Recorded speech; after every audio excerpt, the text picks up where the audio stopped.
Եվրախորհրդարանի հերթական Սուր բանաձևը Վրաստանի վերաբերյալ գնահատականների թեմա է Թբիլիսիում։ Ռասա Յուկնևիչիենեի հեղինակած եւ 3 ընդունված փաստաթղթում քննադատության է ենթարկվում գործնականում բոլոր ոլորտները։ Ժողովրդավարական հետընթաց, մարդու իրավունքների խախտումներ, ընդդիմության, քաղաքացիական հատվածի եւ լրատվամիջոցների հետապնդում, ընտրակեղծիքներ եւ շարժ դեպի ավտորիտարիզմ։ Սրանք են հիմնական ուղերձները։ Պահանջվում է չեղարկել ճնշող համարվող օրենքները, ազատ արձակել քաղաքական բանտարկյալ համարվող անձանց, կիրառել վիզային եւ ֆինանսական պատժամիջոցներ իշխանության ներկայացուցիչների նկատմամբ, ինչպես նաեւ պատժամիջոցներ սահմանել առանձին լրատվամիջոցների, Իմեդիի, Post TV-ի եւ Ռուսթավի 2-ի դեմ։ Բանաձևի հեղինակները նաեւ պահանջում են, որ Եվրամիության մարդու իրավունքների գլոբալ պատժամիջոցների ռեժիմի շրջանակներում պատժամիջոցների ցանկում ընդգրկվեն Վրաստանի հաղորդակցության հանձնաժողովի եւ Վրաստանի հանրային հեռարձակողի ղեկավար անձինք։ Ազգային շարժումում հակասությունները շարունակվում են։ Կուսակցության ներկայիս նախագահը քննադատում է կուսակցության առաջնորդին եւ հիմնադրին։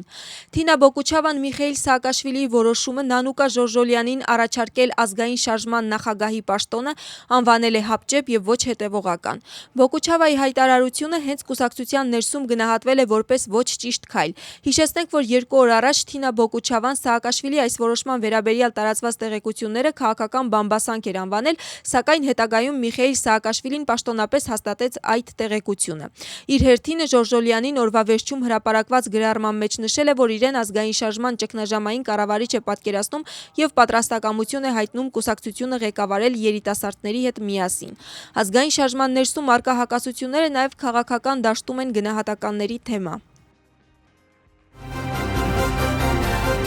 Ընթանում է սաբոտաժի գործով մեղադրվող 8 քաղաքական գործիչների դատավարությունը։ Դատական նիստում հարցաքննվել են մեղադրող կողմի ներկայացրած 7 վկաներ, այդ թվում քննիչներ, որոնք խուզարկություն են իրականացրել կուսակցությունների գրասենյակներում։ Լսվելու է նաև խորհրդարանի աշխատակազմի մեկ աշխատակցի ցուցմունքը։ Գործընթացին մասնակցում են մեղադրվող քաղաքական գործիչների մի մասը։ Նրանց ուշադրության կենտրոնում է նույն գործով մեղադրվող քաղաքական գործիչ Էլենե Խոշտարյայի առողջական վիճակի վատթարացումը։ Նիկա Վարամյան միջնորդությամբ դիմել է դատարանին, որպեսզի Խոշտարյան առողջական վիճակի վատթարացման պատճառով ազատ արձակվի։ Գլխավոր դատախազությունը քրեական հետապնդում է սկսել Միխեիլ Սաակաշվիլիի, Գեորգի Վաշաձեի, Նիկա Գվարամյայի, Նիկա Մելիայի, Զուրագիր Չիջափարիձեի, Էլենե Խոշտարյայի, Մամուկա Խազարաձեի եւ Բադրի Ջափարիձեի նկատմամբ։ Գերատեսչության տեղեկությամբ գործը վերաբերում է պետության դեմ ուղղված հանցագործություններին, մասնավորապես սաբոտաժին, օտարերկրյա պետության թշնամական գործունեության աջակցելուն, Վրաստանի սահմանադրական կարգի եւ ազգային անվտանգության հիմքերի դեմ ուղղված գործունեության ֆինանսավորմանը, ինչպես նաեւ սահմանադրական կարգը բռնի կերպով փոխելու կամ պետական իշխանությունը տապալելու կոչերին։ Այս գործով Գեորգի Վաշաձեի եւ Զուրաբ Գիրչի Ջափարիձեի նկատմամբ որպես խափանման միջոց սահմանվել է 30,000 լարի գրավ, իսկ Մամուկա Խազարաձեի եւ Բադրի Ջափարիձեի նկատմամբ 1 միլիոն լարի գրավ։ Թբիլիսիի փորձագիտական քրեագիտական վարչությունը հաջողությամբ անցել է ամերիկյան հավատարմագրման կենտրոնի տարեկան գնահատումը։ Սա աշխարհի ամենահեղինակավոր եւ բարձր վստահություն վայելող հավատարմագրական մարմիններից մեկն է, որը լաբորատորիաների հավատարմագրման միջազգային համագործակցության եւ հավատարմագրման միջազգային ֆորումի լիիրավ անդամ է։ Ամերիկացի փորձագետը մանրամասն ստուգել է դեպքի վայրում աշխատանքի ստանդարտ ընթացակարգերը եւ իրական պայմաններում հետևել վրացի քրեագետների աշխատանքի ամբողջ գործընթացին։ Ստուգումն իրականացվել է միջազգային չափանիշներին համապատասխան։ Հաստատվել է, որ ներքին գործերի նախարարության փորձագիտական քրեագիտական վարչությունը գործում է բարձր մակարդակով։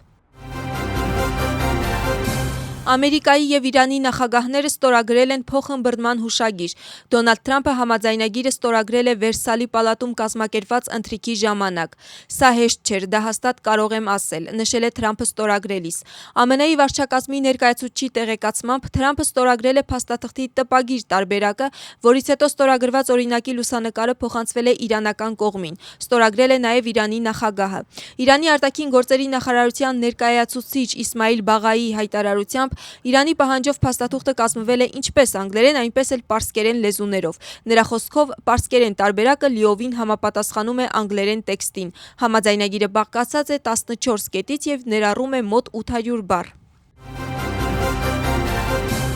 Հուշագիրն անմիջապես ուժի մեջ է մտնում եւ որպես առաջին քայլ Իրանը անհապաղ կբացի Հորմուզի նեղուցը, իսկ ԱՄՆ-ն անմիջապես կվերացնի ծովային շրջափակումը։ Սոցիալական ցանցում գրում է Պակիստանի վարչապետը։ Նրա խոսքով համաձայնագրի երկու կողմերի կողմից ամենաբարձր մակարդակով ստորագրումը ցույց է տալիս ԱՄՆ-ի եւ Իրանի պատրաստակամությունը հակամարտությունը դիվանագիտական ճանապարհով լուծելու հարցում։ Թող այս փոխըմբռնման հուշագիրը հիմք դառնա ավելի մեծ փոխըմբռնման, փոխադարձ հարգանքի եւ ամբողջ տարածաշրջանի ընդհանուր բարեկեցության համար, գրում է Շարիֆը։ Տեղեկության համար ԱՄՆ-Իրան բանակցություններում միջնորդի դեր է կատարել Պակիստանը։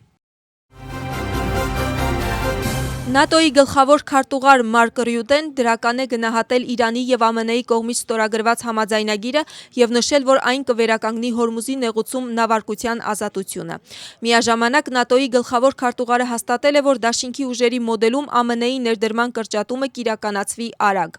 Սակայն Ռյուտեի խոսքով նա վստահ է, որ բոլոր դաշնակիցները, ներառյալ ԱՄՆ-ն, կանեն հնարավոր ամեն ինչ, եթե ՆԱՏՕ-ի որևէ երկիր ներքաշվի պատերազմի մեջ։ Հավատում եմ, որ այս համաձայնագիրը կնպաստի հակամարտության ավարտին, հնարավոր կդարձնի խաղաղությունը եւ Հորմուզի նեղուցի բացումը առանց վճարների, հայտարարել է Ֆրանսիայի նախագահը։ Էմանուել Մակրոնի խոսքով համաձայնագիրը նախատեսում է 60-օրյա ժամանակահատված, որի ընթացքում կշարունակվեն բանակցությունները Իրանի միջուկային ծրագրի եւ բալիստիկ հրթիռների շուրջ։ Նրա խոսքով Հորմուզի նեղուցի բացումը կարող է հանգեցնել վառելիքի եւ գազի գների նվազման։ Պահպանիր անտառում վարքագծի կանոնները։ Այս կարգախոսով տեղեկատվական պաստառներ QR կոդերով կտեղադրվեն պետական անտառների տարածքում 350 վայրերում։ Դրանք կտեղադրվեն հրդեհավտանգ գոտիներում եւ այն վայրերում, որոնք հատկապես ծանրաբեռնված են զբոսաշրջային սեզոնի ընթացքում։ Զբոսաշրջիկները QR կոդի միջոցով հնարավորություն կունենան ծանոթանալու անտառում անվտանգության կանոններին եւ այն արգելքներին, որոնք պետք է հաշվի առնել տարածքում պիկնիկ կազմակերպելիս եւ խարույկ վառելիս։